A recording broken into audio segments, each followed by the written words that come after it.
அஸ்ஸலாமு அலைக்கும். Hi everyone, welcome back to my channel. இன்றைக்கி நீங்கள் என்ன பார்க்க போகிறீங்கன்னா, பருப்பு அடை எப்படி செய்கிறதுன்னு தான் பார்க்க போகிறீங்க. இது நான் வேறு ஒரு யூடியூப் சேனல்லேருந்து பார்த்து தான் செஞ்சேன். ஆக்சுவலாக இது நல்லா இருந்துச்சு. சரி உங்களுக்கும் போஸ்ட் பண்ணலாம் அப்படின்னு சொல்லிட்டு தான் உங்களுக்கும் போஸ்ட் பண்ணுறேன். இப்போ பச்சரிசி ஒரு கப்பு எடுத்திருக்கேன். அப்புறம் துவரம்பருப்பு இதுக்கு ஹாஃப் எடுத்துக்கணும். ஒரு ஹாஃப் கப் எடுத்துக்கோங்க. நீங்கள் மிக்ஸ்டு தாலும் எடுத்துக்கலாம். இதை ஒரு 3 or 4 டைம்ஸ் நல்லா வாஷ் பண்ணி வச்சுக்கோங்க.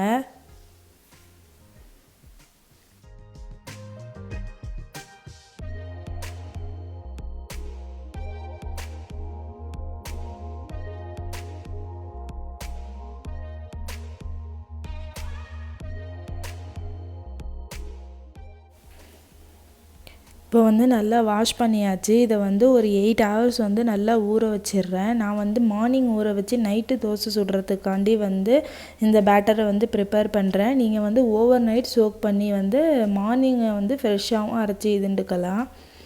இப்போ மாவை நல்லா அரைச்சி எடுத்துக்கலாம். பாருங்க, மாவு நல்லா ரெடி ஆகிடுச்சு. நார்மல் தோசைக்கு இந்த தோசைக்கும் ரொம்ப வித்தியாசம்லாம் இல்லை. நார்மல் தோசை மாதிரி தான் இருந்துச்சு. கண்டிப்பாக வீட்டில் ட்ரை பண்ணி பாருங்கள். இதுக்கு தேவையானதெல்லாம் வெங்காயம், கொஞ்சோண்டு மல்லிக்கீரை, அப்புறம் பச்சை மிளகாய், இது எல்லாத்தையும் சாப் பண்ணி வச்சு இதில் ஆட் பண்ணிட்டேன்.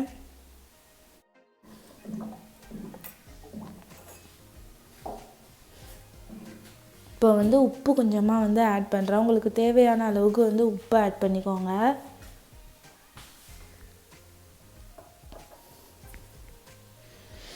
மிளகாத்தூள் ஒரு 1/2 டீஸ்பூன் ஆட் பண்ணுறேன். இது கருவேப்பிலை,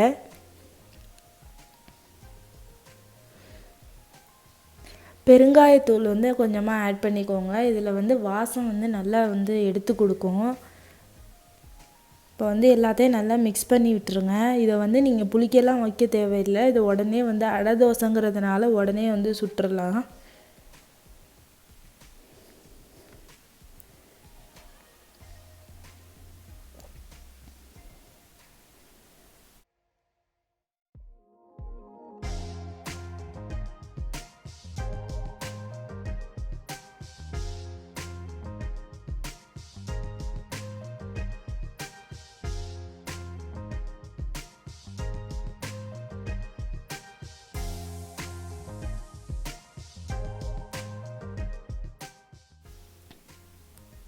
இப்போ தோசைக்கல்லும் சூடாயிடுச்சு. இப்போ தோசையை ஊற்றி எடுத்துக்கலாம்.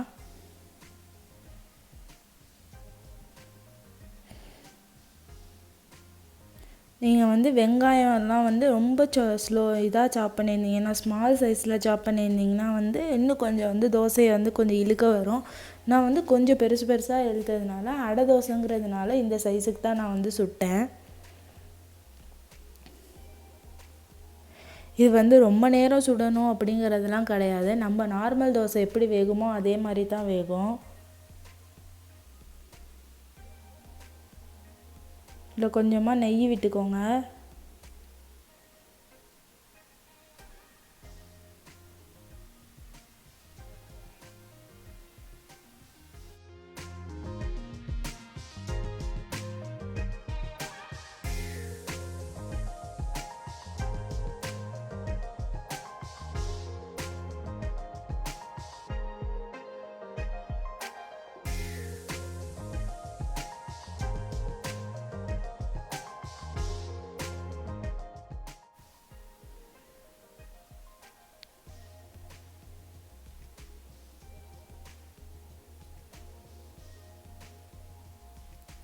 இப்போது ஒரு சைடு தோசை வெந்ததுக்கப்புறம் நார்மல் தோசையை திருப்பி போடுற மாதிரி திருப்பி போட்டு சுடுங்க. அவ்வளோதான். இந்த ஈஸியான பருப்படை தோசை ரெடி ஆயிடுச்சு. கண்டிப்பாக வீட்டில் ட்ரை பண்ணி பாருங்கள். உங்களுக்கு இந்த வீடியோ பிடிச்சிருந்துச்சுன்னா லைக் பண்ணுங்கள், ஷேர் பண்ணுங்கள். அப்படியே மறக்காமல் என் சேனலுக்கு சப்ஸ்கிரைப் பண்ணுங்கள்.